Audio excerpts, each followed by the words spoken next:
Hello friend, आप सभी का आपके अपने YouTube channel super study for welcome है। जैसा कि दोस्तों मेरी थ्योरी क्लास चल रही है, तो आज थ्योरी के क्रम में उसी के क्रम में आज मेरा 6 पार्ट है। ठीक है, इसके पहले ऑलरेडी 5 पार्ट के वीडियो अपलोड कर चुके हैं। यदि आप अभी तक नहीं देखे हैं तो जाके आप देख सकते हैं, क्योंकि मैंने वहाँ पर आपको बेसिक से स्टार्ट किया है, जो कि डिजिटल इलेक्ट्रॉनिक्स की पढ़ा रहा हूँ। मैंने नंबर सिस्टम से स्टार्ट किया था। ठीक है, नंबर सिस्टम पूरा पढ़ा के मैंने ख़त्म किया। उसके बाद मैंने आपको लॉजिक गेट पढ़ाया, तो लॉजिक गेट भी पूरे ख़त्म हो गया है। ठीक है, आज मैं स्टार्ट कर रहा हूँ आपके लिए बूलियन अलजेब्रा। ठीक है, तो बूलियन अलजेब्रा में आपको बताएंगे आज। ठीक है, इसके सारे रूल समझाएंगे, फिर आपको न्यूमेरिकल, क्योंकि काफ़ी न्यूमेरिकल आते हैं बूलियन एक्सप्रेशन के, उनको सॉल्व करना रहता है, तो हम न्यूमेरिकल आपको सॉल्व कराएंगे। इसके अलावा दोस्तों फिर आ जाएंगे हम कॉम्बिनेशनल सर्किट में। तो कॉम्बिनेशनल सर्किट में पढ़ेंगे क्या, हाफ एडर पढ़ेंगे, ठीक है, फुल एडर पढ़ेंगे, हाफ सब्ट्रैक्टर पढ़ेंगे और फुल सब्ट्रैक्टर पढ़ेंगे। ठीक है, तो दोस्तों हम डिजिटल इलेक्ट्रॉनिक्स में इतना कुछ पढ़ेंगे आज। ठीक है, इसके अलावा जो स्टूडेंट, ठीक है, इलेक्ट्रॉनिक मैकेनिक्स से हैं या इंस्ट्रूमेंट मैकेनिक्स से हैं, उनके लिए ये वीडियो बहुत ही इम्पॉर्टेंट है। जो स्टूडेंट आईटीआई कर रहे हैं, आईटीआई फर्स्ट ईयर के स्टूडेंट हैं या सेकेंड ईयर के स्टूडेंट हैं, उनके लिए भी ये थ्योरी की क्लास बहुत ही इम्पॉर्टेंट है, क्योंकि वहाँ भी आपको ऐसे ही क्वेश्चन पूछे जाते हैं जैसे क्वेश्चन में आपको कराएंगे। ठीक है, तो आइए दोस्तों, ज़्यादा टाइम नहीं लेंगे, डायरेक्ट हम चलेंगे थ्योरी क्लास पे। ठीक है, इसके पहले यदि आप हमारे यूट्यूब चैनल पर पहली बार विजिट कर रहे हैं तो मेरे यूट्यूब चैनल को सब्सक्राइब करें, वीडियो को लाइक करें और ज़्यादा से ज़्यादा शेयर करें। तो दोस्तों आइए हम चलते हैं आज की क्लास पे। ठीक है, तो दोस्तों आज मैं स्टार्ट कर रहा हूँ बूलियन अलजेब्रा। सबसे पहला मेरा टॉपिक है क्या, बूलियन अलजेब्रा। बहुत ही इंपॉर्टेंट टॉपिक है दोस्तों। इससे हर एग्ज़ाम में, जैसे आप यूपी आर्मी का देने जा रहे हो, या आपका इसरो का एग्ज़ाम होने वाला है उसका एग्ज़ाम देंगे आप, या आपने देखा होगा नोएडा मेट्रो में या लखनऊ मेट्रो में या डीएमआरसी में, जितनी भी मेट्रो हैं, या कोई भी एग्ज़ाम होगा जो आईटीआई से संबंधित होगा, आप इलेक्ट्रॉनिक मैकेनिक से दे रहे होंगे या इलेक्ट्रीशियन से दे रहे होंगे या आप इंस्ट्रूमेंट मैकेनिक्स दे रहे होंगे, तो आपको बूलियन अलजेब्रा से सवाल ज़रूर मिलते हैं। ठीक है, तो बूलियन अलजेब्रा हर ट्रेड के लिए बहुत ही इंपॉर्टेंट है।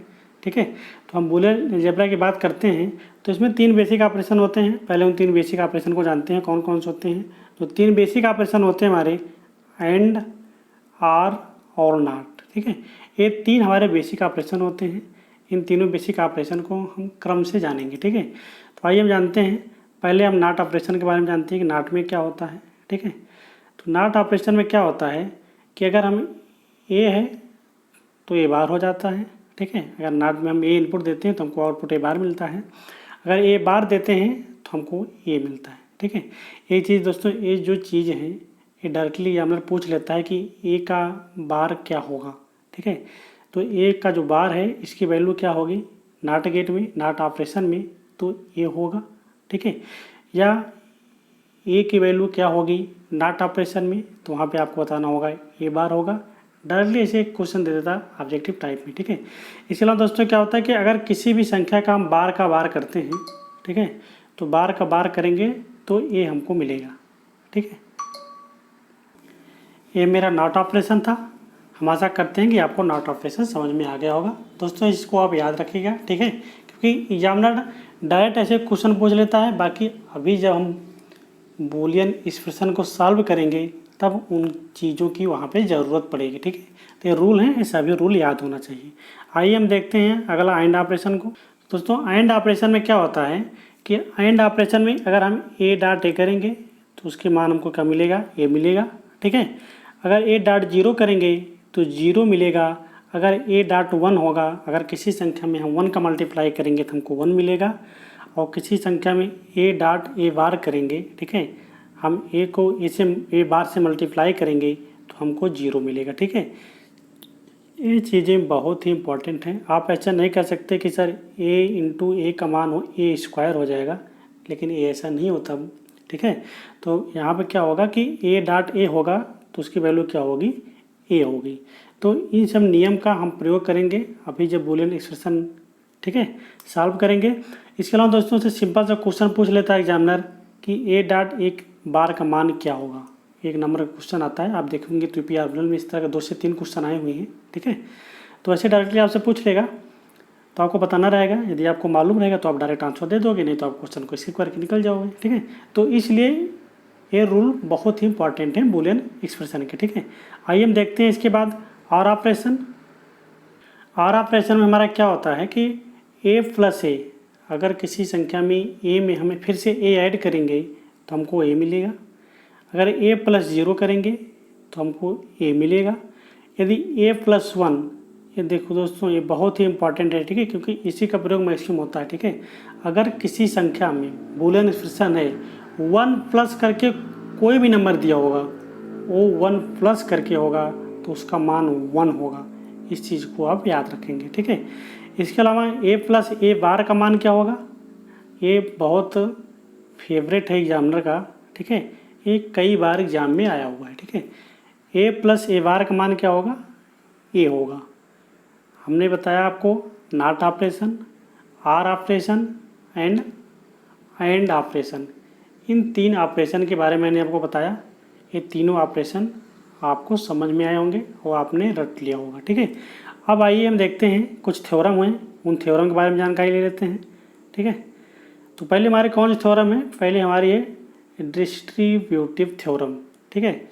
डिस्ट्रीब्यूटिव थ्योरम या इसे वितरित प्रमेय कहते हैं, ठीक है। ये बहुत इंपॉर्टेंट प्रमेय है, इसको हम समझते हैं, ठीक है।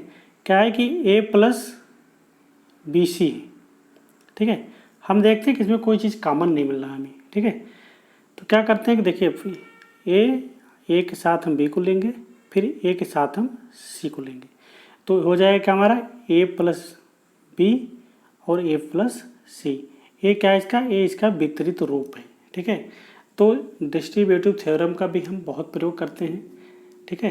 तो इस चीज़ को आप याद रखें। ए प्लस बी सी होगा तो एक बार हम ए का बी के साथ लेंगे, दोबारा हम ए का सेकेंड टर्म जो होगा हमारा उसके साथ लेंगे, तो ए प्लस बी हो जाएगा और ए प्लस सी हो जाएगा। ये कौन सी थ्योरम है, ये डिस्ट्रीब्यूटिव थ्योरम या वितरण प्रमेय है, ठीक है। तो बहुत इंपॉर्टेंट प्रमेय है, इसे आप याद रखें, ठीक है, क्योंकि इसका भी प्रयोग बहुत ज़्यादा होता है बूलियन एक्सप्रेशन को सॉल्व करने में। आइए हम देखते हैं नेक्स्ट है हमारा क्या, ट्रांसपोजिशन थ्योरम, ठीक है। तो ट्रांसपोजिशन थ्योरम भी हमारे, ठीक है, ये भी बहुत इंपॉर्टेंट थ्योरम है। हमने डिस्ट्रीब्यूटिव थ्योरम को मैंने यहाँ पे लाया इस रूप में, ठीक है। अब इस डिस्ट्रीब्यूटिव थ्योरम को हम ट्रांसपोजिशन थ्योरम की तरफ से हम सॉल्व करेंगे। इसमें क्या होगा कि इसके फर्स्ट टर्म को इसके हम फर्स्ट टर्म से मल्टीप्लाई करेंगे और इसके सेकेंड टर्म को इसके हम सेकेंड टर्म से मल्टीप्लाई करेंगे, ठीक है। तो क्या होगा कि ए को अगर हम ए में मल्टीप्लाई करेंगे तो ए इंटू ए बार हो गया हमारा प्लस, ठीक है। ये प्लस जो सिंबल है मैंने प्लस सिंबल लगा लिया इसे। अब इस बी को इस बी के साथ मल्टीप्लाई करेंगे तो बी डॉट बी हो गया। तो अभी मैंने आपको बताया था कि ए डॉट ए बार जो एंड रूल होता है, ए डॉट ए बार का मान क्या होता है, 0 होता है, और बी डॉट बी का मान क्या होता है, बी होता है। तो यहाँ से हमको क्या मिल गया, अगर 0 प्लस बी हमने बताया था, अगर किसी नंबर में हम 0 ऐड करेंगे तो उसका मान क्या होगा, बी होगा। तो आपने देखा अभी, ठीक है। तो हम ट्रांसपोजिशन थ्योरम में हमने वितरण प्रमेयों को ट्रांसपोजिशन थ्योरम के माध्यम से सॉल्व किया। तो हमने AND गेट का भी प्रयोग कर लिया और आर गेट का भी, ठीक है, मतलब कि हमने आर ऑपरेशन का भी प्रयोग किया और AND ऑपरेशन का भी प्रयोग किया। तो ये सारे ऑपरेशन आपको मालूम होने चाहिए, ठीक है। आपको समझ में आया होगा ये ट्रांसपोजिशन थ्योरम मेन क्या है, मेन यही है, ठीक है। बाकी तो आगे सॉल्व कर लोगे आप। मेन यही है कि इसका फर्स्ट टर्म आपको इसके फर्स्ट टर्म से मल्टीप्लाई करना है, इसका सेकेंड टर्म आपको इसके सेकेंड टर्म से मल्टीप्लाई करना है और बीच में प्लस का सिंबल लगा देना है, ठीक है। तो हमारी क्या हो जाएगी, ये हमारी हो जाएगी ट्रांसपोजिशन थ्योरम। हमने वितरण प्रमेय बताया आपको, ट्रांसपोजिशन थ्योरम बताया आपको, आर ऑपरेशन बताया, एंड ऑपरेशन बताया और नॉट ऑपरेशन बताया। ये सभी बूलियन अलजेब्रा के लिए बहुत ही इंपॉर्टेंट है। आइए कुछ और देखते हैं, ठीक है। अब इसमें क्या है, कम्युलेटिव लॉ है जिसे बोलते हैं हिंदी में हम क्रम विनिमय नियम, ठीक है। तो इसमें क्या होता है कि अगर a प्लस बी है और b प्लस ए है, कोई अंतर नहीं होता। कहने मतलब है अगर हम 5 प्लस 7 को ऐड करेंगे तब भी हमारा 12 आएगा, या 7 प्लस 5 को हम ऐड करेंगे तब भी हमारा 12 आएगा, ठीक है। तो क्या है, ये योग का क्रम विनिमय नियम है। तो बहुत पूछा जाता है, ठीक है। एग्जामिनर आपसे क्वेश्चन पूछेगा कैसे कि निम्न में से कौन सा योग का कम्युलेटिव लॉ है या क्रम विनिमय नियम है। तो ऑप्शन में दिया रहेगा इसे A plus B plus C, A dot B dot A, दो चार ऑप्शन और ऐड कर देगा। तो योग की बात करेगा तो आपको ये वाला सही करना पड़ेगा। यदि गुणा का क्रम विनिमय नियम पूछा है तो आपको ये बताना पड़ेगा। ये बहुत फेवरेट क्वेश्चन है एग्जामिनर के, ठीक है। ये बहुत ज़्यादा पूछे जाते हैं। जो तुम्हारे 3 नियम हैं, डिस्ट्रीब्यूटिव लॉ, ठीक है, कम्युलेटिव लॉ और आइसोसिएटिव लॉ, ये तीनों लॉ में से एक ना एक लॉ एग्जामिनर जरूर पूछता है। तो हमने कम्युलेटिव लॉ के बारे में आपको बता दिया। अब आइए हम देखते हैं आइसोसिएटिव लॉ, ठीक है। ये है क्या मेरा आइसोसिएटिव लॉ, इसे बोलते हैं हिंदी में साहचर्य नियम, ठीक है। याद रखिएगा आप, हिंदी में साहचर्य नियम बोलते हैं और इंग्लिश में बोलते हैं आइसोसिएटिव लॉ, ठीक है। तो आइसोसिएटिव लॉ में क्या होता है, A plus B plus C equal to A plus B या बी प्लस सी, ये किसका है, ये योग का साहचर्य नियम है। इसके अलावा गुणा का साहचर्य नियम में क्या होगा, A dot B dot C equal to A dot B dot C. इसका मतलब आपको समझ में आ गया होगा कि अगर कोई 3 नंबर हमको ऐड करने हैं, 2 + 3 + 5, ठीक है, तो यही पहले हम 3 + 5 ऐड करें, ठीक है, या आप कह सकते हो 3 + 2 + 5, ठीक है, क्योंकि इनका वैल्यू क्या आएगा, सेम ही आएगा। यही हम 3 + 5 ऐड करें, फिर 2 ऐड करें, तब हमको आएगा 5 3 8 2 10, या पहले हम ऐड कर लें 3 + 2 5 + 5 = 10। तो इसका कोई चीज़ नहीं, मतलब क्या होता है दोस्तों कि इसमें जब हम यूज करते हैं इनको, ठीक है, तो इनमें अगर कोई वेरिएबल आगे पीछे भी हो जाता है, ठीक है, तो उसका कोई इफेक्ट नहीं पड़ता हमारे बूलियन एक्सप्रेशन में, ठीक है। तो आपको ये समझ में आ गया होगा। इसके बाद हमारा ये गुणा का है, ठीक है।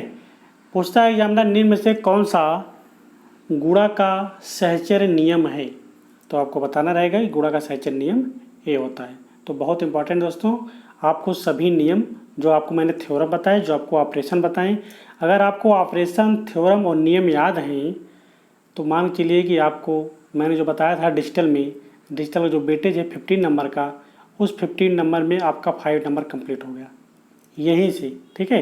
5 नंबर आपको यहीं से कंप्लीट हो गया यदि आपको ऑपरेशन याद है, ठीक है, एंड आर नॉट ऑपरेशन, और जो मैंने आपको थ्योरम बताई वो थ्योरम याद है, तो आपका जो 15 नंबर का वेटेज है डिजिटल में, उसमें से आपका 5 नंबर कवर हो गया इतने से ही, ठीक है। अब आइए हम बात करते हैं डी मार्गन थ्योरम की, ठीक है, क्योंकि डी मार्गन थ्योरम बहुत इंपॉर्टेंट है। इसका भी प्रयोग करके हम न्यूमेरिकल को सॉल्व करते हैं। तो डी मार्गन थ्योरम क्या है कि a + a × b × c का बार, ठीक है, इसे बोला जाता है डी मार्गन का फर्स्ट लॉ, मतलब इसे एंड का नियम भी बोलते हैं, ठीक है, एंड लॉ भी बोलते हैं इसे। इस एंड लॉ या डी मार्गन का फर्स्ट लॉ होता है, ठीक है। तो कोई हमारा a b c का बार है, तो इसमें हम क्या करते हैं कि एंड को हम r कर देते हैं और अलग अलग बार लगा देते हैं, ठीक है। तो a का बार हो जाएगा, क्योंकि a b c का बार है टोटल का, जब इसको हम तोड़ेंगे तो a का बार हो जाएगा इंटू b है, मतलब एंड ऑपरेशन लगा हुआ है, एंड को हम r कर देंगे तो प्लस आ जाएगा, इंटू b बार, फिर बीच में एंड है, फिर उसको हम r कर देंगे इंटू c बार। तो एंड को r कर देते हैं, और सेकेंड रूल हमारा ये r ऑपरेशन है, या ठीक है r रूल भी बोलते हैं इसे। इसमें क्या है a + b + c का बार है, ठीक है। जब इसको हम तोड़ेंगे तो a बार, मतलब कि r को एंड कर देना है और एंड को r कर देना है और अलग अलग बार सब पे लगा देना है। ये होता है हमारा डी मार्गन थ्योरम, ठीक है।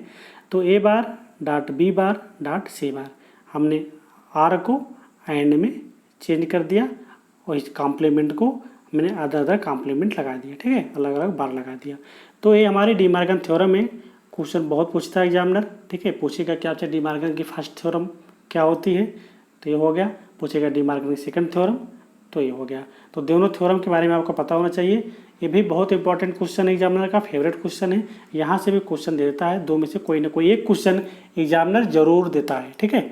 हम आशा करते हैं कि आपको ये सभी चीज़ें समझ में आ रही होंगी और पढ़ने में आप इंटरेस्ट ले रहे होंगे, ठीक है। अब दोस्तों अब इन्हीं सब का प्रयोग करके, ठीक है, अब हम क्या करेंगे, सॉल्व करेंगे बूलियन एक्सप्रेशन को। तो हमने 6-7 क्वेश्चन एकदम जो ITI लेवल का होता है, ठीक है, एकदम बेसिक क्वेश्चन रखे हैं। आपको सभी क्वेश्चन समझ में आएगा और उन सभी क्वेश्चन में जो हमने आपको ये थ्योरम बताई हैं, ये सारी थ्योरम जो है प्रयोग हो जाएंगी। तो आइए हम स्टार्ट करते हैं क्वेश्चन नंबर 1 से, ठीक है। तो क्वेश्चन नंबर 1 है हमारा, क्वेश्चन नंबर 1 है हमारा a प्लस ए बार, ठीक है, a प्लस ए बी। तो हम क्या करेंगे, इसमें देखेंगे क्या कोई चीज़ कॉमन मिल रहा है। हाँ, इसमें भी a है और इसमें भी a, हमने a को कॉमन ले लिया। तो क्या बचा यहाँ पे, हमको 1 प्लस बी मिल गया। और 1 प्लस बी हम जानते हैं आर ऑपरेशन है, तो 1 प्लस बी का मान क्या होता है 1, तो a डॉट 1 मिल गया हमें, ठीक है। जब a डॉट 1 मिला यहाँ पे, तो हम जानते हैं कि a डॉट 1 क्या है, ये एंड ऑपरेशन है। तो a डॉट 1 का मान क्या हो जाएगा, a डॉट 1 का मान हमको a मिल जाएगा, ठीक है। तो ये हमारा क्या क्वेश्चन नंबर 1 था, बहुत सिंपल सा क्वेश्चन था। ऐसे आपके यहाँ एग्जामिनर क्वेश्चन पूछेगा, ठीक है, एकदम सिंपल क्वेश्चन ऐसे पूछेगा। आइए देखते हैं इसी क्रम में क्वेश्चन नंबर 2। तो क्वेश्चन नंबर 2 है हमारा, ठीक है, a into A plus B, क्या है, a into A plus B. तो अब इसमें हम वितरण नियम लगाएंगे, ठीक है। a इंटू एक का बार करेंगे, मतलब इसको मल्टीप्लाई करेंगे इसमें, तो a इंटू ए हो जाएगा प्लस a इंटू बी, इतना आया। हम जानते हैं a इंटू ए हमारा ये आर ऑपरेशन है, सॉरी दोस्तों एंड ऑपरेशन है। तो a डॉट ए का मान क्या होता है, a हो जाता है, a डॉट बी यहाँ से मिल गया हमें। फिर हम देखते हैं कि इसमें कोई कॉमन मिल रहा है, अगर कॉमन मिल रहा है तो सॉल्व करते हैं आगे। a मिल रहा है, इसमें a मिल रहा है, तो एक हमने कॉमन ले लिया, तो यहाँ हमको मिल गया क्या, ये 1 प्लस बी। हमने बताया कि अगर किसी भी नंबर में 1 प्लस करके आ रहा है तो उसका मान हमेशा कितना होगा, उसका मान हमेशा 1 होगा, ठीक है। तो 1 प्लस बी का मान 1 हो गया। तो a डॉट 1 मतलब ये भी हो गया, मेरा एंड ऑपरेशन लग रहा है यहाँ पे। तो a डॉट 1 अगर हम करेंगे, तो a में अगर 1 का मल्टीप्लाई करेंगे तो ये हमारा क्या हो जाएगा, आंसर हो जाएगा, ठीक है। आप सब दोस्तों कह रहे होंगे कि इसको हमें पढ़ने की ज़रूरत क्या है, आपके दिमाग में ऐसी पॉइंट आ रही होगी, ठीक है, कि बूलियन एक्सप्रेशन का प्रयोग क्या है, हम बूलियन अलजेब्रा का हम प्रयोग क्यों करते हैं। दोस्तों देखिए, किसी सर्किट को डिजाइन करने में, ठीक है, क्योंकि हम जब सर्किट को डिजाइन करते हैं तो उसमें हमारे दिमाग में कई प्रकार से दिमाग में कई पॉइंट आते हैं, ठीक है। तो हर एक पॉइंट को हम लगाते हुए चले जाते हैं तो सर्किट थोड़ा बड़ी बन जाती है। फिर उस सर्किट को हमको थोड़ा प्रयास करते हैं उस सर्किट जो है छोटी हो जाए। तो उस सर्किट को छोटी करने के लिए ही हम इन सब नियम का प्रयोग करते हैं। आपने सुना होगा, पहले जो कंप्यूटर होता था वो एक कमरे में होता था, एक कमरे के बड़े के आकार का कंप्यूटर होता था, ठीक है। लेकिन अब कैसे हो गया है, अब एक तो पाम या हथेली के आकार का, आप घड़ी पहने हो तो भी ये कंप्यूटर की तरह कार्य कर रही है, ठीक है।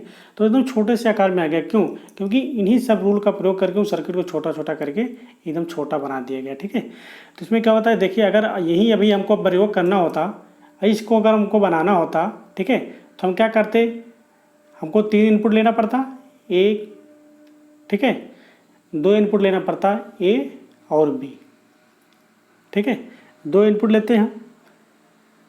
एक को हमको देना पड़ता आर गेट को, एक को देना पड़ता हमको एंड गेट को। हमको 2 गेट लगाने पड़ते, एक एंड गेट और एक आर गेट। तो हम ऐसे निकालते, ठीक है, हमने एंड गेट को इनपुट दिया। इसके बाद हमको क्या मिला है कि ए प्लस बी, इसकी जो इनपुट निकलती है हमको, ऐसे मैंने एंड को दिया, ये हमको बी लिया, ठीक है। अब इस इनपुट को हमको क्या ले जाते, इसको ले जाके हम दे देते आर गेट को।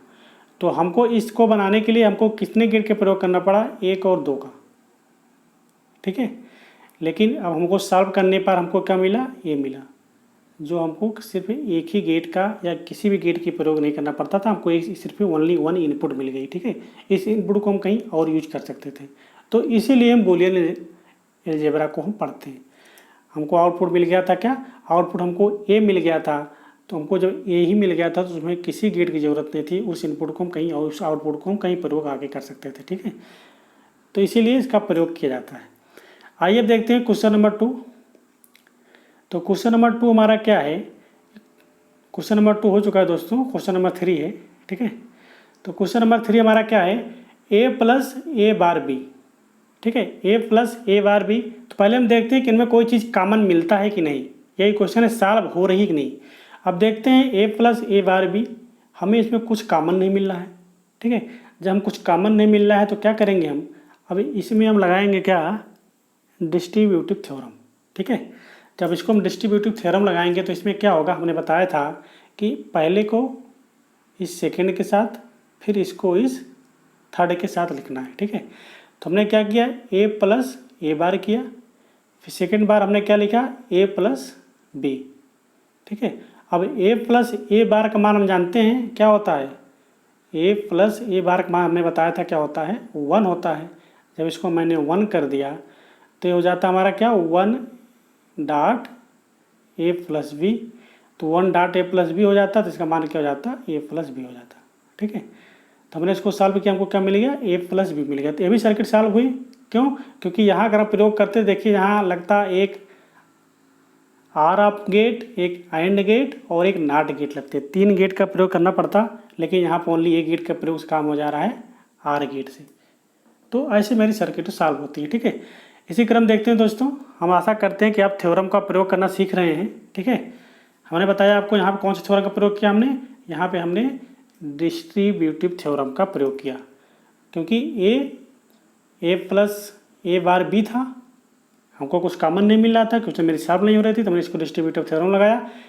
इसको मैंने पहले वाले को पहले के साथ लिखा, फिर इस पहले वाले को दूसरे के साथ लिखा, तो ए प्लस ए बार हो गया, फिर ए प्लस ए बी मिल गया, ठीक है। ये हमारा कट जाएगा, ये हमको मिल जाएगा, ठीक है। तो आइए देखते हैं क्वेश्चन नंबर 3। दोस्तों हमने बहुत सिंपल क्वेश्चन रखे हैं, ठीक है, क्योंकि आपके जो लेवल के क्वेश्चन हैं मैंने वही रखे हैं, बहुत ज़्यादा टफ क्वेश्चन नहीं रखे हैं, ठीक है। हम आशा करते हैं कि चीज़ें आपको समझ में आएंगी। अब क्या है कि ए बार प्लस बी है, ठीक है। अब हमने इसको मल्टीप्लाई किया, ए इंटू ए बार हो गया, प्लस ए बी हो गया, तो इसका मान 0 होता है, हम जानते हैं ए प्लस बी, हमको मिल गया क्या, ए बी मिल गया। सिंपल सा क्वेश्चन था, ठीक है। आइए देखते हैं क्वेश्चन नंबर 5। अब क्वेश्चन नंबर 5 है, ठीक है, क्या है कि A B plus B C plus B bar सी।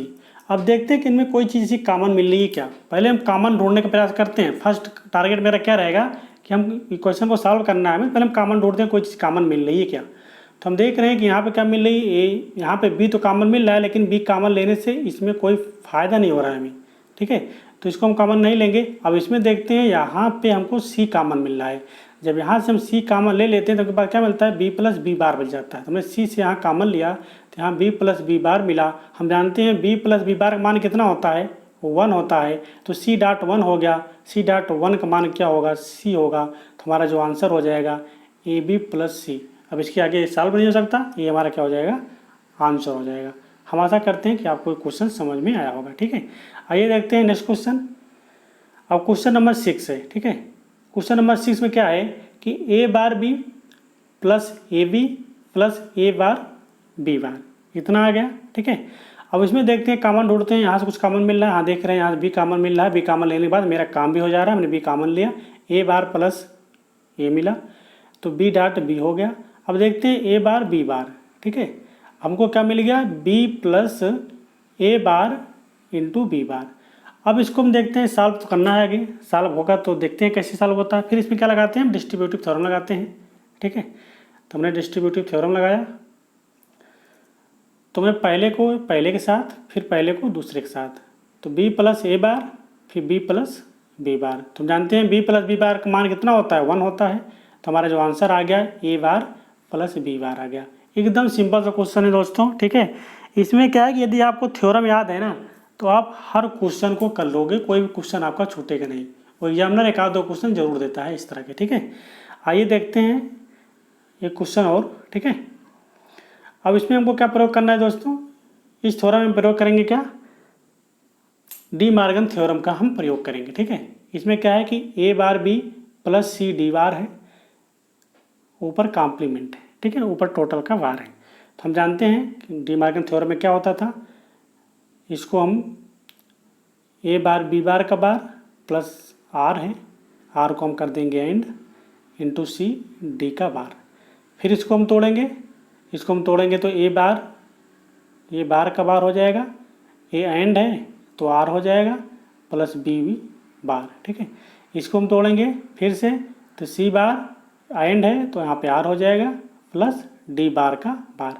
हम जानते हैं, मैंने बताया था किसी बार का बार क्या होता है, मूल संख्या मिल जाती है हमें। अगर कोई ए बार है, बार का बार है, तो मूल संख्या क्या मिल जाएगी, ये मिल जाएगी। तो ये भी थ्योरम का रूल है, ठीक है, तो याद होगा आपको। तो ए बार को हम क्या लिख सकते हैं, ए, बी बार को क्या लिख सकते हैं, बी बार, ठीक है। अब सी बार प्लस डी बार को लिख सकते हैं डी, ठीक है। तो ये मेरा क्या हो जाएगा, ये आंसर हो जाएगा। इसके आगे चाहे तो आप बढ़ा के लिख सकते हैं, कोई मतलब नहीं है, यहीं भी आप छोड़ देंगे तो ये मेरा क्या मिल जाएगा, ये आंसर मिल जाएगा, ठीक है। अब आइए देखते हैं दोस्तों एक लास्ट क्वेश्चन, ठीक है। ये लास्ट क्वेश्चन है हमारा, ए बार प्लस बी ए प्लस बी बार। तो हम इसमें दोस्तों क्या करेंगे, इसको हमको सॉल्व करना है। सॉल्व करने के लिए हमको कौन सा थ्योरम लगानी है, ट्रांसपोजिशन थ्योरम, जो हमारी लास्ट थ्योरम बची है, उसकी अभी तक प्रयोग नहीं हुआ था, तो उस थ्योरम का भी हम प्रयोग यहाँ पे कर लेते हैं। तो ट्रांसपोजिशन थ्योरम का प्रयोग करेंगे, तो हमने बताया था फर्स्ट वाले को फर्स्ट के साथ मल्टीप्लाई करना है, सेकंड वाले को सेकंड के साथ। तो हमने ए बार को ए के साथ मल्टीप्लाई किया, तो ए बार डॉट ए आ गया, प्लस बी को बी के साथ मल्टीप्लाई किया तो बी डॉट बी आ गया। अब ए बार डॉट ए बार का जो मान होता है क्या होता है, वो 0 होता है, ठीक है। अब बी डॉट बी का मान क्या हो जाएगा, बी हो जाएगा। तो 0 में अगर हम बी ऐड करेंगे तो बी आ जाएगा, तो हमारा क्या हो जाएगा, ये मेरा आंसर हो जाएगा, ठीक है। हम आशा करते हैं कि आपको बूलियन अलजेब्रा अच्छे से समझ में आ गई होगी, ठीक है। अब आइए दोस्तों हम चलते हैं डिजिटल सर्किट पे, ठीक है। हम देखते हैं डिजिटल सर्किट हमारी कितनी प्रकार की होती है। अब आइए देखिए हम आगे हैं डिजिटल सर्किट में दोस्तों। तो डिजिटल सर्किट हमारी दो प्रकार की हैं, एक है हमारी कॉम्बिनेशनल सर्किट और एक है हमारी सीक्वेंशियल सर्किट, ठीक है। एक है मेरी कॉम्बिनेशनल सर्किट, एक है हमारी सीक्वेंशियल सर्किट। तो कॉम्बिनेशनल में क्या होता है और सीक्वेंशियल में क्या होता है, इसको हम जानते हैं। तो कॉम्बिनेशनल सर्किट हमारी वह होती है जो कि प्रेजेंट आउटपुट हमारा प्रेजेंट इनपुट पर निर्भर करता है। जो हमारी प्रेजेंट इनपुट रहेगी वही हमारी प्रेजेंट आउटपुट रहेगी, मतलब जो हम प्रेजेंट में इनपुट देंगे उसी के आधार पर मेरा आउटपुट मिलेगा।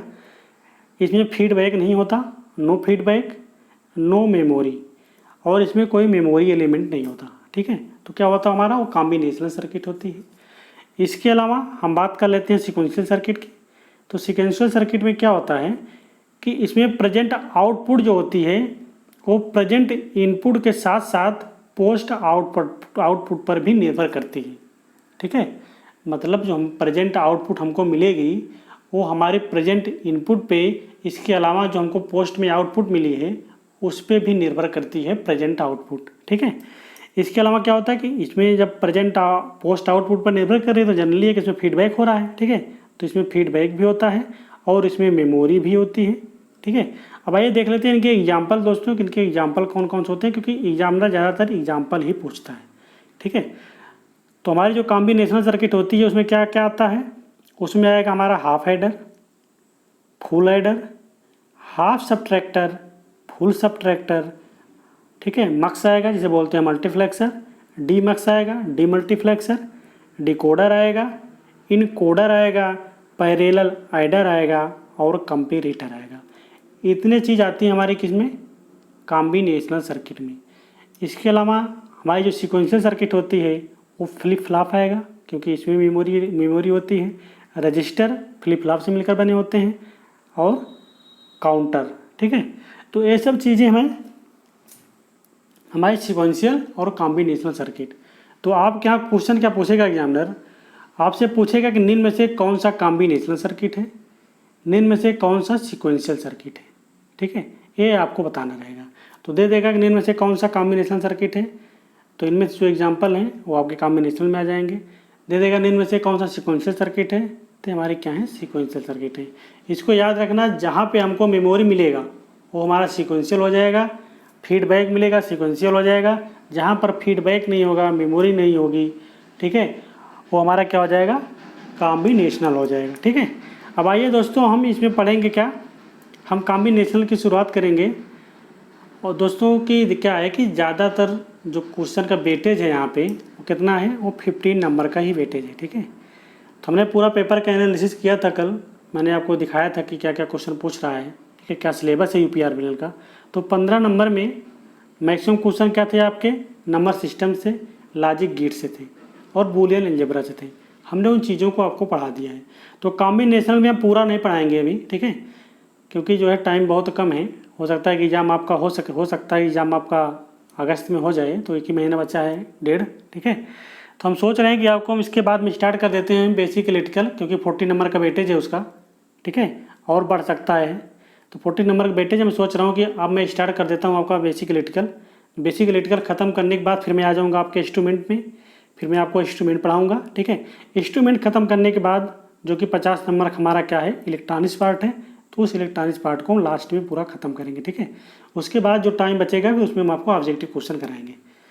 तो आइए हम दोस्तों कि इसमें हम क्या पढ़ लेते हैं। सिर्फ आपको हम पढ़ेंगे क्या, इसमें हाफ हाइड्रा पढ़ लेंगे क्योंकि यहाँ से क्वेश्चन आता है। फुल हाइड्रा पढ़ेंगे, वो हाफ सबट्रैक्टर पढ़ेंगे और फुल सबट्रैक्टर पढ़ेंगे।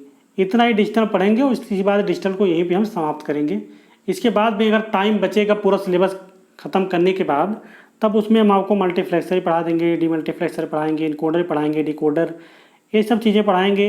इधर फ्लिप फ्लॉप, रजिस्टर और काउंटर पढ़ाएंगे। ठीक है, अभी तक हमने यूपी आर्मी पेपर देखा था, वहाँ पे सीक्वेंशियल से कोई क्वेश्चन नहीं मिला था। ठीक है, तो यही से हमको कॉम्बिनेशनल क्वेश्चन मिले थे, तो कॉम्बिनेशनल को मैं करा देता हूँ। इसके बाद हम देखेंगे आगे। ठीक है, अगर टाइम बचेगा तो लास्ट में फिर इन सब चीज़ों को हम कवर करेंगे, डिजिटल को लास्ट में। ठीक है, क्योंकि 15 नंबर का वेटेज है, इसको लास्ट में रखते हैं। ठीक है, तो आइए दोस्तों देख लेते हैं हम हाइडर को। ठीक है, शुरुआत करते हैं पहले हाफ हाइडर। तो हाफ हाइडर में क्या होता है कि हाफ हाइडर एक होता है कि एक 2 बिट को जोड़ता है, बहुत इंपॉर्टेंट पॉइंट है। ठीक है, हाफ हाइडर क्या करता है, हाफ हाइडर ओनली 2 बिट को ऐड करता है। तो इसमें क्या है कि हाफ हाइडर हमारा बना है, एक इनपुट ए है, दूसरी इनपुट हमारी बी है, हमको आउटपुट मिलते हैं 2, एक सम होता है, दूसरी कैरी होती है। तो पूछता है कि हाफ हाइडर में कितने इनपुट होते हैं और कितने आउटपुट होते हैं। तो हाफ हाइडर में 2 इनपुट होता है और 2 आउटपुट होता है। बहुत इंपॉर्टेंट क्वेश्चन है दोस्तों, ये हमारा का फेवरेट क्वेश्चन है, लगभग हर एग्जाम में आता है। पूछता है कि हाफ हाइडर में कितने इनपुट होते हैं और कितने आउटपुट होते हैं। तो हाफ हाइडर में 2 इनपुट और 2 आउटपुट होते हैं। ठीक है, आइए इसको हम देखते हैं। ट्रुथ टेबल बहुत इंपॉर्टेंट होती है। ठीक है, तो ट्रुथ टेबल में क्या होगा दोस्तों, अब देखते हैं इसकी ट्रुथ टेबल को।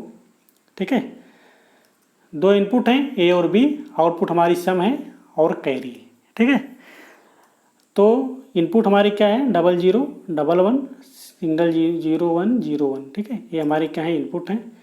तो हम ऐड करने पर हम जानते हैं 0 में 0 ऐड करते हैं 0, तो कैरी भी हमको 0 मिलती है। 0 में 1 ऐड करते हैं तो 1 आता है, कैरी हमको 0 मिलती है। 1 में 0 ऐड करते हैं तो 1 आता है, कैरी हमको 0 मिलती है। लेकिन 1 में 1 ऐड करते हैं तो 0 मिलता है और कैरी हमको 1 मिलती है। ठीक है, तो ये हमारा क्या है, ये हमारा ट्रुथ टेबल है। अब इसी के माध्यम से दोस्तों इसको हमको लॉजिक इक्वेशन लिखनी होती है, तो हम कैसे लिखते हैं। ठीक है, तो लॉजिक इक्वेशन के बारे में हम देखते हैं कि लॉजिक इक्वेशन को हम कैसे लिखते हैं।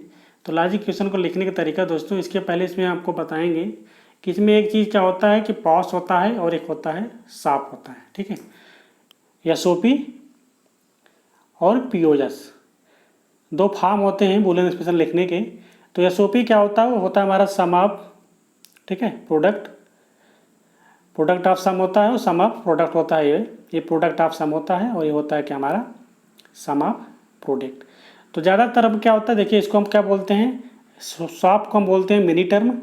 ठीक है, और इसको हम बोलते हैं क्या, मैक्स टर्म। ठीक है, ये होता है हमारा मैक्स टर्म और ये होता है मिनी टर्म। तो ज़्यादातर हम क्या लिखते हैं, मिनी टर्म में ही प्रयोग करते हैं। तो मिनी टर्म में लिखने का प्रयास करते हैं, तो मिनी टर्म में ही लिखा जाता है। तो सॉफ्ट में क्या होता है, चीज़ को थोड़ा समझ लेते हैं दोस्तों, इसके आगे हम चलते हैं। तो सॉफ्ट में क्या होता है कि हमारी जो वेरिएबल होती है ये 0 है, तो इस वेरिएबल को क्या करते हैं, सॉफ्ट में अगर हमको लिखना है तो इसको हम कॉम्प्लीमेंट में लिखते हैं। ठीक है, अगर हमारा एक वेरिएबल है 0 है तो इसको लिखेंगे हम ए बार से। अगर हमका 1 है तो इसको हम ओरिजिनल वैल्यू लिखते हैं, ओरिजिनल वेरिएबल जो होती है वो, जैसे इसमें बी है तो बी का मान 1 है तो इसको क्या लिखेंगे, बी ही लिखेंगे। ठीक है, तो 0 को हम 0 बार से प्रदर्शित करेंगे और 1 को हम बी से प्रदर्शित करेंगे। ठीक है, ओरिजिनल वैल्यू से ही प्रदर्शित करेंगे। और इसमें लिखते क्या है, आउटपुट इक्वेशन में, आउटपुट इक्वेशन में लिखते हैं वही जो हमको 1 मिला होता है जहाँ पे, वही हम इसको इक्वेशन में ऐड करते हैं। मतलब जो आउटपुट में हमको 1 मिला होता है, जहाँ आउटपुट में हमको 1 मिला होता है वहीं हम सॉफ्ट का प्रयोग करते हैं। ठीक है, जब सॉफ्ट के हम लॉजिक इक्वेशन लिखते हैं तो आउटपुट में हमको जहाँ जहाँ 1 मिला होता है सिर्फ वही वाली इक्वेशन लिखते हैं। ठीक है, तो आइए हम इसको बताते हैं कैसे लिखा जाएगा। अब देखिए हमको आउटपुट में यहाँ हमको 1 मिला है कैरी सम में, तो जब इसकी इक्वेशन हम लिखेंगे तो क्या करेंगे, अब देखिए ए है, हमने बताया था 0 को हम ए बार से लिखेंगे, इंटू 1 है तो 1 को बी, ठीक है, ए बार इंटू बी बार और प्लस दूसरी क्वेश्चन क्या है हमारी, ए के स्थान पे देखिए यहाँ पे ए आ जाएगा प्लस 0 को हम लिखेंगे बी बार। तो हम देख रहे हैं क्या, A bar B plus A B bar क्या मिल रहा है, सम की क्वेश्चन हमको क्या मिल रहा है, एक यकजार गेट मिल रहा है। क्या मिल रहा है, एक यकजार गेट मिल रहा है। इसका मतलब जो हमारा हाफ हाइडर है, हाफ हाइडर को अगर हमको सर्किट बनाना है तो उसमें हमको एक यकजार गेट का प्रयोग करना पड़ेगा। इसके बाद हम कैरी वाली क्वेश्चन देख लेते हैं। तो कैरी में क्या है, कैरी हमको सिर्फ ए जगह 1 मिल रहा है, ठीक है। जब हमको ए जगह 1 मिल रहा है तो इसमें देखते हैं, अगर इसकी क्वेश्चन लिखते हैं तो ए है और बी है तो हमको क्या मिल जाएगा, ए बी मिल जाएगा कैरी का, ठीक है। तो अगर हम ए बी की बात करें तो ए बी किसका क्लास की क्वेश्चन होती है, ए एंड गेट की होती है। तो इसका मतलब है हमको यदि हाफ हाइडर बनाना होगा तो हम क्या करेंगे कि एक यकजार गेट और एक एंड गेट का प्रयोग करते हैं। तो आइए इसकी क्वेश्चन को हम देख लेते हैं, ठीक है। आप देख लीजिए मैंने ऐसे लिखा है सम, ठीक है, ऐसे मिलता है हमको सम और इसको हम लिखते हैं यकजार गेट की तरह, कैरी हमको मिलती है ए बी। इसकी हम गेट के माध्यम से बनाते हैं, ठीक है। तो हम गेट के माध्यम से कैसे बनाए हैं आप देख लीजिए, ये हमारा यकजार गेट है और ये हमारा एंड गेट है, इसके माध्यम से मिलके बन जाती है हमारी हाफ हाइडर, ठीक है। इसके बाद दोस्तों बहुत इंपॉर्टेंट पॉइंट ये वाला है, इसे याद रखें आप। पूछता है कि हाफ हाइडर को बनाने में कितने नैंड और कितने नार गेट लगते हैं, ठीक है। हाफ हाइडर को बनाने के लिए कितने नैंड और नार गेट लगते हैं, तो हाफ हाइडर को बनाने के लिए 5 नैंड लगेंगे और 5 ही नार गेट लगेंगे। बहुत इंपॉर्टेंट पॉइंट है, इसको याद रखना, ठीक है। कई बार एग्जाम में आया हुआ है कि हाफ हाइडर को बनाने के लिए कितने नैंड और कितने नार लगते हैं, तो हाफ हाइडर को बनाने के लिए 5 नैंड और 5 नार लगते हैं, ठीक है। तो हम आशा करते हैं कि आपको हाफ हाइडर समझ में आ गया होगा। आइए हम बात करते हैं फुल हाइडर की। दोस्तों फुल हाइडर में देखिए, फुल हाइडर क्या होता है, 3 बिट को ऐड करता है, ठीक है। 3 इनपुट है हमारी और 2 आउटपुट हैं। तो पूछता है कि फुल हाइडर में कितने इनपुट होती हैं कितने आउटपुट होती हैं, तो आपको बताना रहेगा। फुल हाइडर में 3 इनपुट होती हैं और 2 आउटपुट होता है, ठीक है। अब आइए इसकी हम ट्रूथ टेबल को देख लेते हैं। तो ट्रूथ टेबल दोस्तों वैसे ही सेम है जैसे मैंने आपको भी बताया था हाफ हाइडर की, ठीक है। वैसे आपको करना है, 3 इनपुट है हमारी, ठीक है, ए बी सी। लिखने का इक्वेशन वही है, इधर से शुरुआत करते हैं 0 1 0 1, फिर डबल कर देते हैं 0 0 1 1, फिर कर देते हैं 4 0 4 1। ऐसे लिख लेते हैं कि 3 इनपुट की है तो 3 इनपुट में 8 कॉम्बिनेशन बनेंगे तो 8, ठीक है। अब इसके बाद हम आउटपुट देख लेते हैं। हमने बताया था ऐड करने को वही है, 0 0 0 में ऐड करेंगे 0 आएगा, फिर इसमें 1 आएगा, ठीक है। ऐड करने का तरीका मैंने बताया था आपको, आप ऐड कर लीजिएगा, ठीक है। ऐड करने पर जो कैरी आएगी कैरी लिखते चलीजिएगा और सम, ठीक है। हमने बताया था, क्या फिर से बता ही देता हूँ, ठीक है। 0 में ऐड करते हैं 0 आता है, कैरी हमारी 0 आती है। 0 0 0 में 1 ऐड किए तो 1 आएगा, कैरी हमारी 0 आई। फिर 0 में 1 ऐड किए तो 1, फिर 1 में 0 ऐड किए तो 1, ठीक है, कैरी 0 आई हमारी। अब 0 में 1 ऐड किए तो 1, फिर 1 में हमने 1 ऐड किया तो 0 आया, कैरी हमारी 1 आई, ठीक है। इसके अलावा 1 में 0 ऐड किया तो 0 0, 1 में ऐड किया तो 0 0 में 1 ऐड किया तो 1 1 में 0 ऐड किया तो 1, कैरी हमारी 0 आई। फिर हमने 1 में 0 ऐड किया तो 1, फिर 1 में हमने 1 ऐड किया तो 0, कैरी हमारी 1 आ गई। फिर हमने 1 में 1 ऐड किया तो 0 0 में 0 ऐड किया तो 0, लेकिन कैरी हमारी 1 आई। फिर हमने 1 में 1 ऐड किया तो 0, फिर 0 में 1 ऐड किया तो 1, कैरी हमारी 1 आई, ठीक है। बाकी मैंने इसके पहले भी एक तरीका बताया था आपको, क्या कि अगर 2 1 हैं तो 2 1 है तो ऐड करने पर क्या आएगा, 0 आएगा, कैरी 1 आएगी। अगर 3 1 है तो ऐड करने पर भी 1 आएगा और कैरी हमारी 1 जाएगी। तो उस रूल को भी आप फॉलो कर सकते हैं यहाँ भी। तो बाकी इक्वेशन लिखने की बात है, तो इक्वेशन कैसे लिखेंगे हमने बताया था, जो जो आउटपुट 1 होगा उन्हीं की इक्वेशन लिखेंगे हम। जहाँ जहाँ पे 1 होगा, यहाँ पे 1 है तो इसकी इक्वेशन लिखेंगे, क्या हमको मिल जाएगी, क्या ए बार बी बार सी, ठीक है, प्लस दूसरी इक्वेशन ए बार बी सी बार। तीसरी देखते हैं, यहाँ पे तीसरी में आ जाएगा हमारा ए बी बार सी बार। इसके बाद इसको देखिए ए बी सी। तो हमारी क्या है, ये हमारी फुल एडर की लॉजिक इक्वेशन है। तो इसको हम लिख सकते हैं क्या, S equal to sum आ जाएगा, S equal to A XOR B XOR C. ये भी क्या है, यकजार गेट की इक्वेशन है, ठीक है।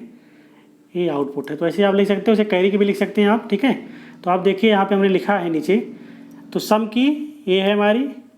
कभी कभी दोस्तों ITI में तो अभी तक नहीं पूछा है, लेकिन जेई लेवल में कई बार पूछा है, ठीक है, इसकी इक्वेशन कि फुल एडर का, ठीक है, लॉजिक इक्वेशन क्या होती है, फुल एडर की आउटपुट को आप व्यक्त कीजिए, ठीक है। तो कई बार जेई में तो कई बार आया है, लेकिन अभी ITI में ऐसा नहीं मिला है, लेकिन अगर आएगा तो ऐसे भी आप ऐसे टेबल बना के आप लिख सकते हो, ठीक है। इसके अलावा कैरी को भी आप देख सकते हो, कैरी भी कई बार आया हुआ है, ठीक है। जेई लेवल में कई बार आया हुआ है, लेकिन अभी तक ITI में नहीं आया हुआ, ठीक है। तो आप भी जानिए इस चीज़ को कैसे लिखा जाता है, मैंने आपको बता दिया। अब आइए देखते हैं दोस्तों इसके बारे में कुछ पॉइंट हैं, ठीक है।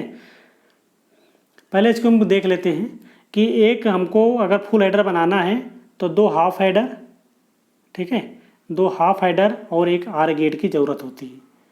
क्या ज़रूरत होती है? फुल हेडर को बनाने के लिए 2 हाफ हेडर और एक आर गेट की ज़रूरत होती है। ये चीज़ आपके लिए इम्पॉर्टेंट है, कई बार क्वेश्चन आया है, ठीक है, कि एक फुल हेडर को बनाने के लिए कितने हाफ हेडर और कितने आर गेट लगते हैं, या क्वेश्चन पूछता है कि फुल हेडर को बनाने के लिए क्या क्या लगता है।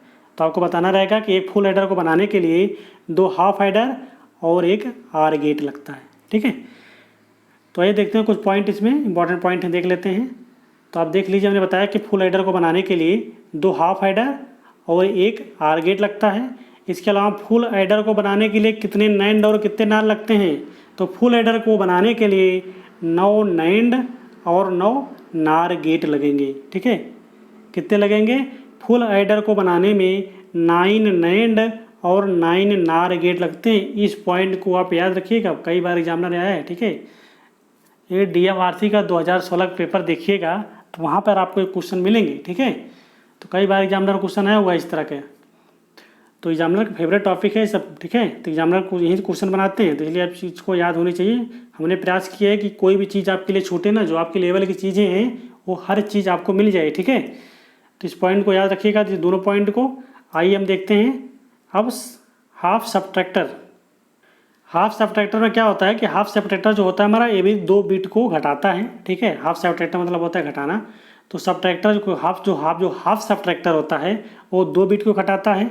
इसमें भी 2 इनपुट होती हैं और 2 आउटपुट होती हैं। पहली आउटपुट को डिफरेंस कहा जाता है, दूसरी आउटपुट को बारो कहा जाता है, ठीक है।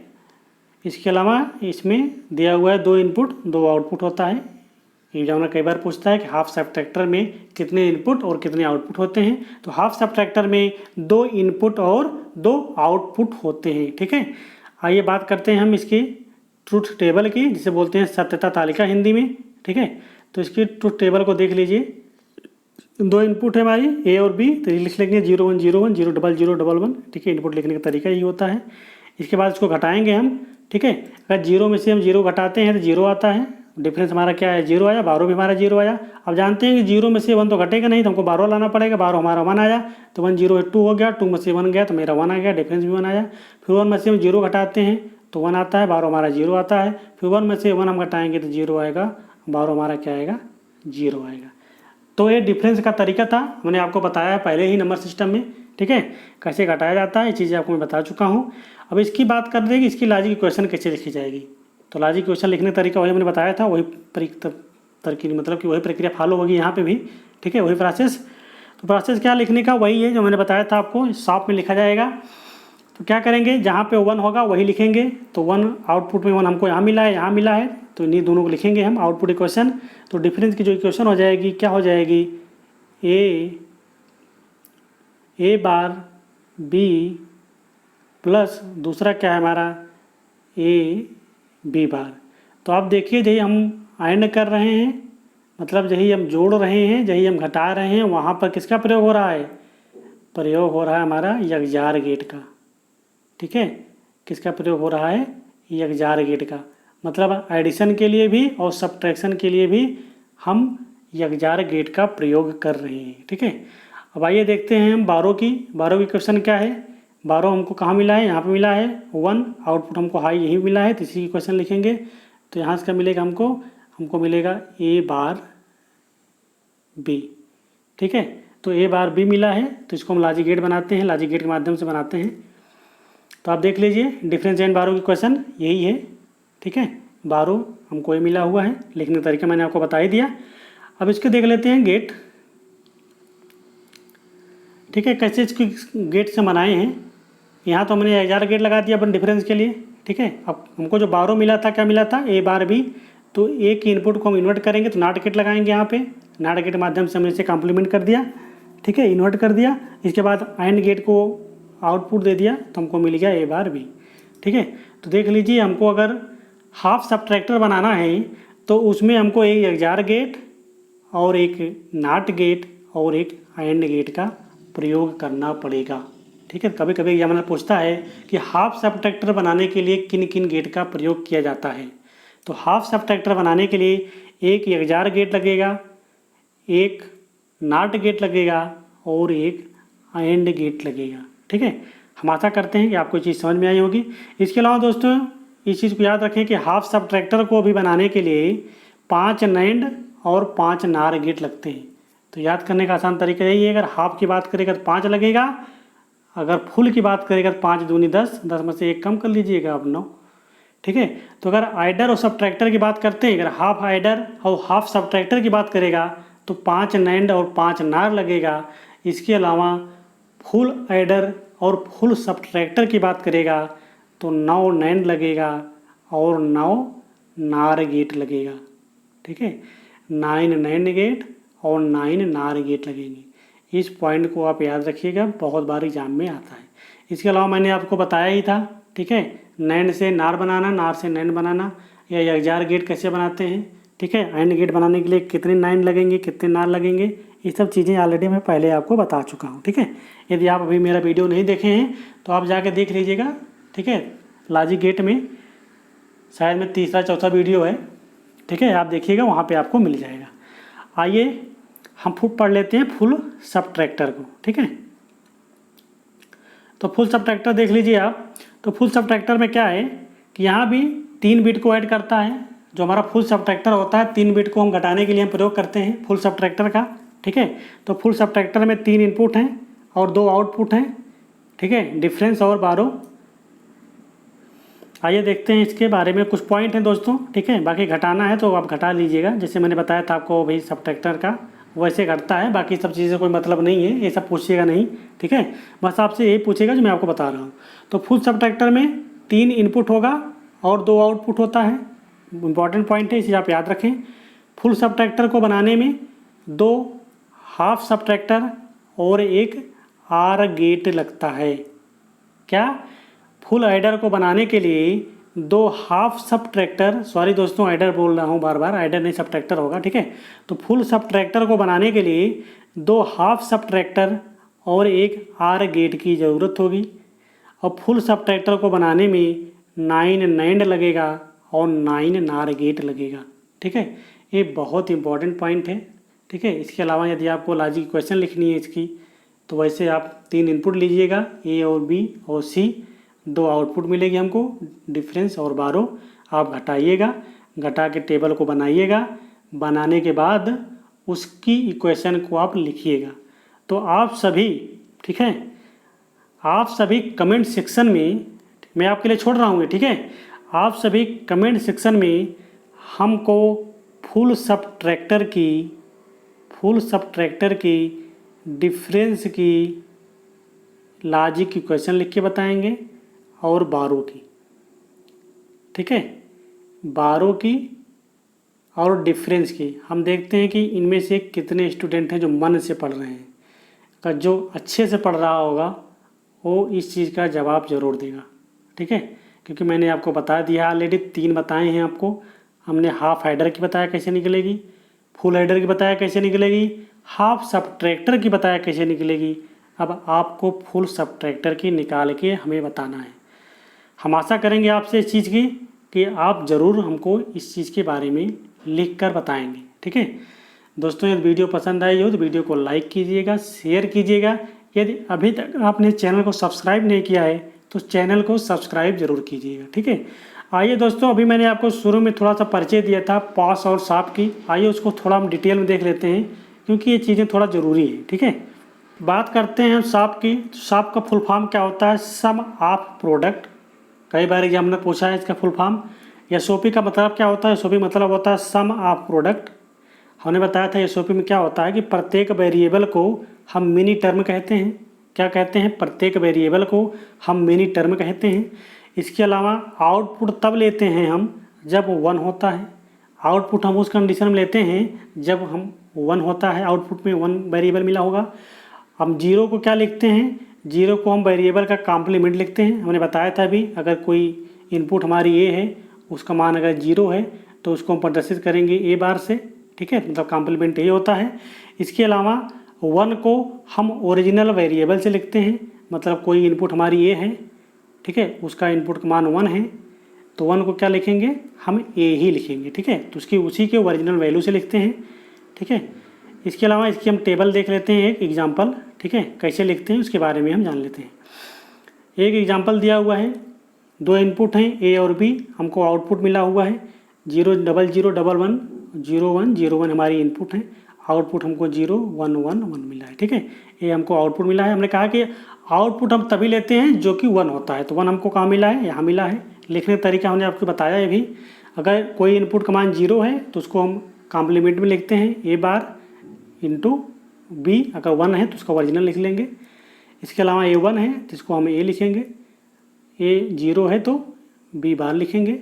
ऐसे हम 1 है और बी है 1 है तो इसको हम मूल संख्या ए बी से ही लिख देंगे, ठीक है। तो ये रहा हमारा एसओपी, ठीक है। तो एसओपी की जो इक्वेशन आ गई हमारी, क्या आ गई, आउटपुट की इक्वेशन, आउटपुट की इक्वेशन हमारी यही आ गई। तो जो हमको वैल्यू मिलेगा इसको हम आर गेट के माध्यम से जोड़ देंगे, ये होता है हमारा सम ऑफ प्रोडक्ट, ठीक है। तो सम ऑफ प्रोडक्ट में पहले इसका हम प्रोडक्ट करेंगे, प्रोडक्ट करने के बाद उसका हम सम कर देंगे। तो सम के लिए हम क्या प्रयोग करते हैं, आर गेट का प्रयोग करते हैं, ठीक है। तो रहा हमारी एसओपी की क्वेश्चन।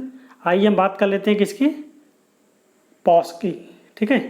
तो प्रोडक्ट ऑफ सम क्या है, प्रोडक्ट ऑफ सम, ठीक है, फुल फॉर्म होता है पॉस का, प्रोडक्ट ऑफ सम।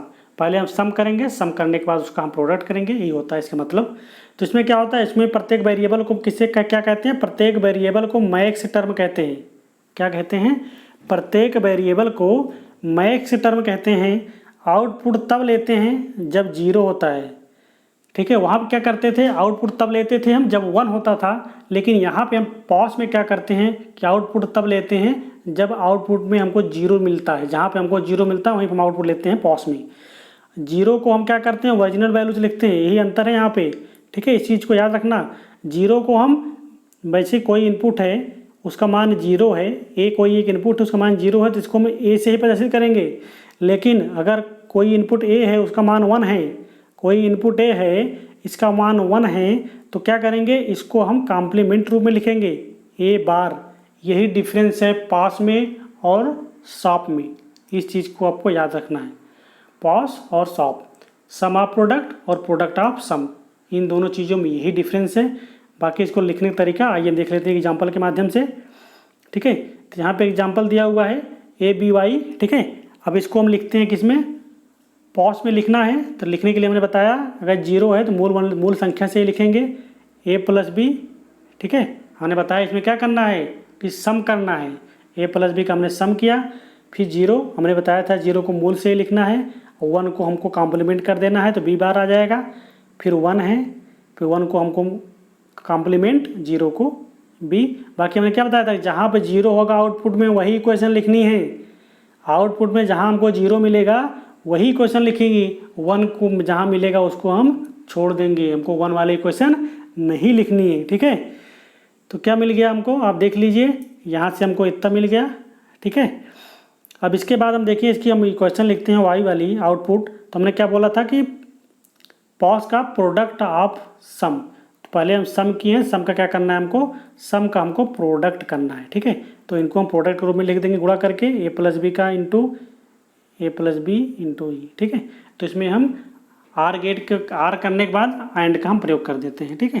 तेरा हमारा देखो दोस्तों इसमें क्या होता है, मैं आपको ऐसे क्यों बता रहा हूँ क्योंकि ये क्वेश्चन जानते हैं कुछ कैंडिडेट ऐसे हैं हमारे कि जो कि इसरो के लिए तैयारी कर रहे हैं। तो जो इसरो के लिए तैयारी करनी है उनके लिए बहुत इंपॉर्टेंट है, ठीक है। ऐसे क्वेश्चन पूछता है इसरो में, उसमें क्या होता है कि दे देगा आपको ऐसे एक क्वेश्चन, ऐसे एक ट्रूथ टेबल दे देगा, ठीक है। फिर आपसे बोलेगा कि इसका मिनी टर्म लिखिए, क्या बोलेगा कि आप इसके मिनी टर्म लिखिए, आउटपुट इक्वेशन की मिनी टर्म लिखिए। तो आपको पता होना चाहिए कि मिनी टर्म हम कहाँ प्रयोग करते थे, मिनी टर्म हम शॉप में प्रयोग करते थे। कहाँ पे? शॉप में प्रयोग करते थे।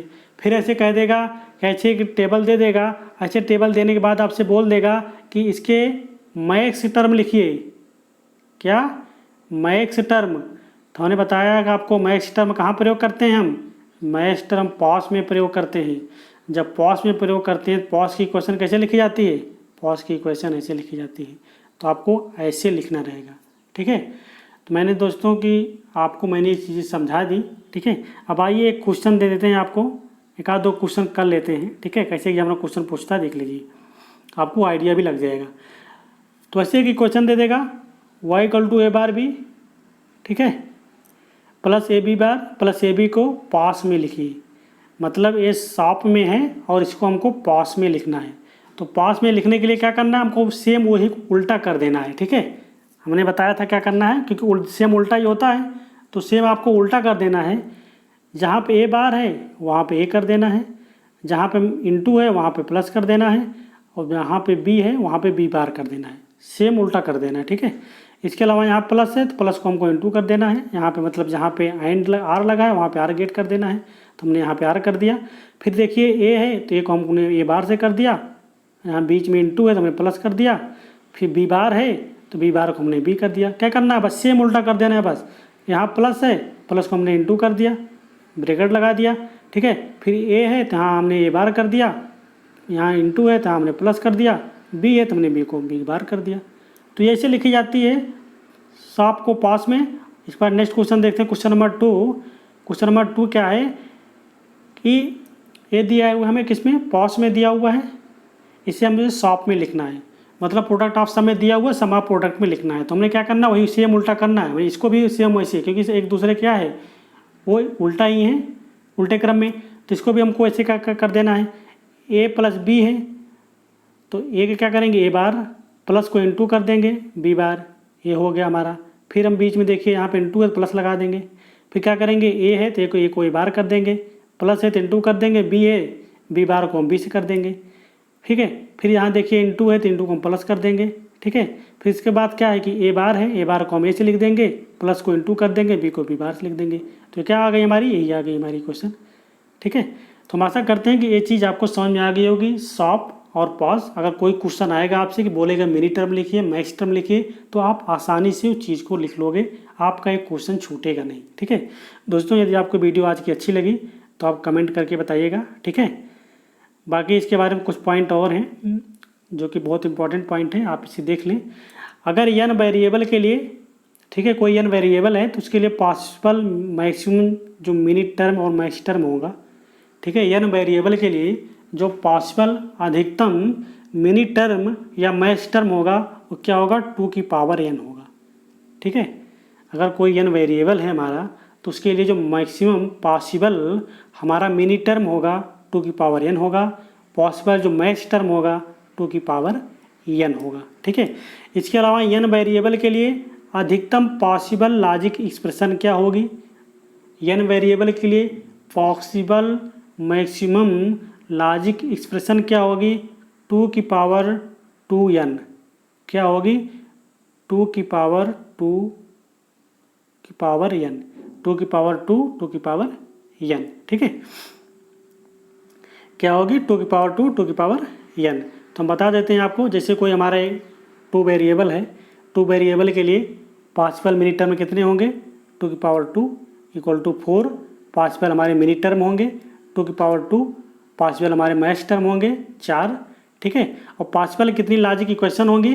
तो लॉजिक इक्वेशन कितनी मिलेंगी हमें? लॉजिक एक्सप्रेशन 2 वेरिएबल के लिए। ठीक है, तो 2 वेरिएबल के लिए देखते हैं 2 की पावर 2 की पावर 2। तो 2 की पावर 2 हमारी कितनी क्या हो गई?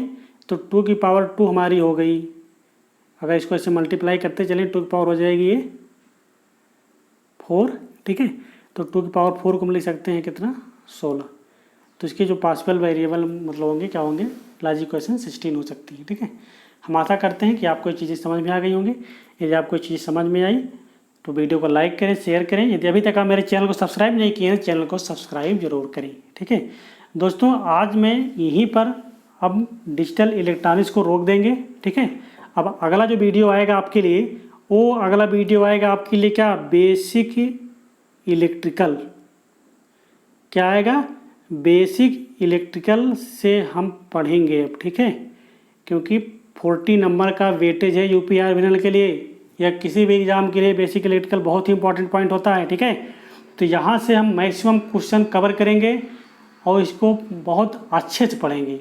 अभी तक अगर आपको एसी सर्किट में प्रॉब्लम आ रही होगी तो आज के बाद हम आशा करेंगे कि आपको एसी सर्किट में प्रॉब्लम नहीं आएगी, ठीक है। हम आपको बहुत अच्छे से समझाएंगे बेसिक इलेक्ट्रिकल। तो दोस्तों वीडियो यदि पसंद आया तो जाते जाते अगर आप अभी तक लाइक नहीं किए हैं तो वीडियो को लाइक कर दें, और अभी तक आप शेयर नहीं किए शेयर करके जाएं। थैंक यू दोस्तों, thanks for watching, thank you.